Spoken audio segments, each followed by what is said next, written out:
मैं एक शादीशुदा महिला हूँ। मेरी शादी को ज़्यादा समय नहीं हुआ है।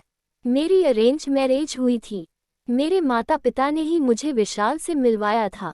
यही एक वजह भी है कि शादी से पहले मैं अपने पति के बारे में कुछ भी नहीं जानती थी।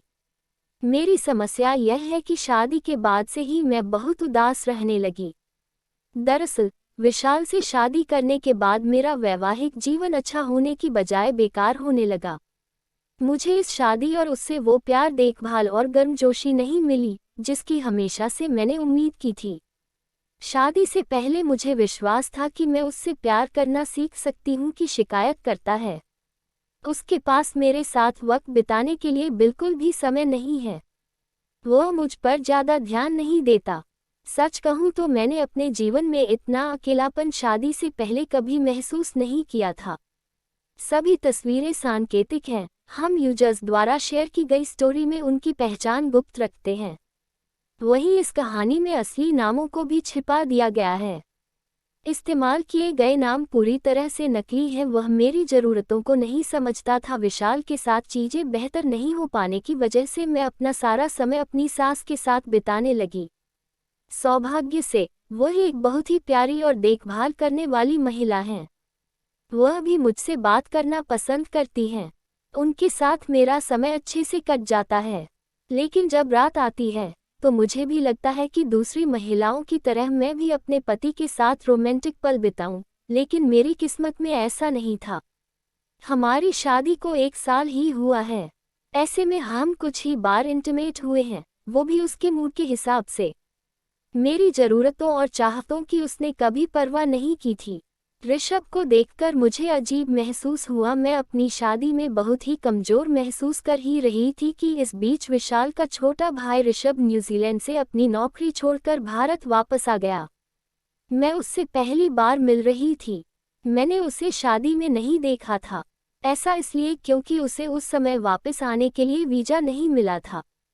ऐसे में जब वह वापस आया तो मैं उसे देखकर पूरी तरह दंग रह गई। ऐसा इसलिए क्योंकि ऋषभ देखने में बहुत ही हैंडसम है। उसके पास न केवल अच्छी खासी हाइट है बल्कि उसकी आवाज़ भी बहुत ही अद्भुत है। उसके साथ बातचीत करने के बाद मेरे दिमाग में जो पहला विचार आया वह ये कि वो लड़की कितनी भाग्यशाली होगी जिसे अपने पति के रूप में ऋषभ मिलेगा। ऐसा इसलिए भी क्योंकि उसका नेचर बहुत ही कमाल का था। वह न केवल सबकी देखभाल करता था बल्कि उसकी इस अदा पर मैं भी उस पर मरने लगी थी। मेरी कहानी। मैं अपने पति से तंग आ चुकी हूँ। मैंने उसे कई बार रंगे हाथों पकड़ा है। मैंने डेटिंग ऐप पर नकली प्रोफाइल बनाए। ऋषभ इतना हैंडसम था कि मेरा ध्यान उस पर से हट ही नहीं रहा था। मैं नहीं जानती कि मुझे क्या हो रहा है, लेकिन धीरे धीरे मैं उसके प्यार में पड़ गई। ये सब मेरे साथ इसलिए भी हो रहा था क्योंकि मेरा पति मुझ पर बिल्कुल भी ध्यान नहीं देता था। मैंने ऋषभ के साथ नज़दीकियां बढ़ानी शुरू कर दी थी। मैंने उसे हर दिन खाना देना शुरू किया। मैंने उससे न्यूजीलैंड में उसके जीवन के बारे में बात करना भी शुरू किया। इसी बीच एक दिन मैंने उसे डेटिंग ऐप पर लड़कियों की जांच करते देखा।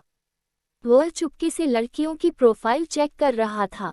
मैं नहीं जानती कि मुझे एकदम से क्या हुआ, लेकिन उसी रात मैंने उसी डेटिंग ऐप को डाउनलोड किया जिसका इस्तेमाल ऋषभ करता था और अपनी एक नकली प्रोफाइल बनाई।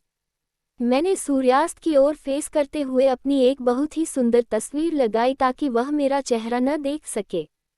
यही नहीं, जैसे ही मैंने एक दिलचस्प बायो ऐड किया वह मुझसे कनेक्ट हो गया। हम दोनों आपस में बहुत सारी बातें करने लगे। मेरी कहानी। मेरे पति के अपनी मैनेजर के साथ नाजायज़ संबंध हैं। वह एक तलाकशुदा महिला है। हम दोनों अलग अलग तरह की बातें करने लगे। प्यार भरी बातें करने के मामले में ऋषभ भी बहुत ज़्यादा रोमांटिक था। वह मेरी दूसरी तस्वीरें भी देखना चाहता था, लेकिन मैंने ये कहते हुए देरी कि थोड़ा रहस्य बनाए रखना भी रिश्ते के लिए बेहतर है। मैंने उनसे ये भी पूछा कि क्या हम केवल वर्तमान पर अपना ध्यान केंद्रित कर सकते हैं। हम दोनों हर पल में रोमांटिक महसूस कर सकते हैं। वह इसमें राजी हो गया। धीरे धीरे हम दोनों एक दूसरे से फ्लर्ट करने लगे। हमने एक दूसरे से सेक्स के बारे में भी बात की।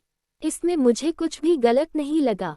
शायद ऐसा क्योंकि मैं उसके साथ हर पल का बहुत ही ज़्यादा आनंद ले रही थी। हालांकि कहीं न कहीं मैं जानती थी कि यह सब बहुत गलत था, लेकिन मैं खुद को रोक नहीं सकी। मेरी कहानियाँ मेरे पति की मौसी ने मेरी शादी जहन्नुम बना दी। वो हमें एक साथ रात बिताने नहीं देती। मैं बहुत ही डर गई थी। कुछ ही हफ्तों में हम दोनों के एक दूसरे के बहुत करीब आ गए। हम दोनों एक दूसरे से जुड़ने लगे थे। इसी बीच ऋषभ ने मुझसे मिलने को लेकर जिद करनी शुरू कर दी। वह मुझसे मिलना चाहता था, लेकिन मेरे लिए ये किसी भी तरह से संभव नहीं था।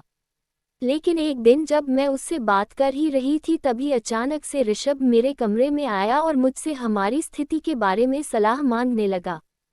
उसने मुझे कहा कि वह एक लड़की को चाहता है, जो कि मैं थी। वह उसके साथ कैसे आगे बढ़ सकता है?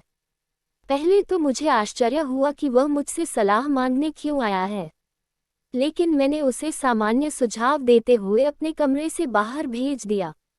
उसकी इस हरकत ने मुझे इतना डरा दिया कि मैंने संदेह से बचने के लिए कुछ ही दिनों में अपनी प्रोफाइल को हटा दिया।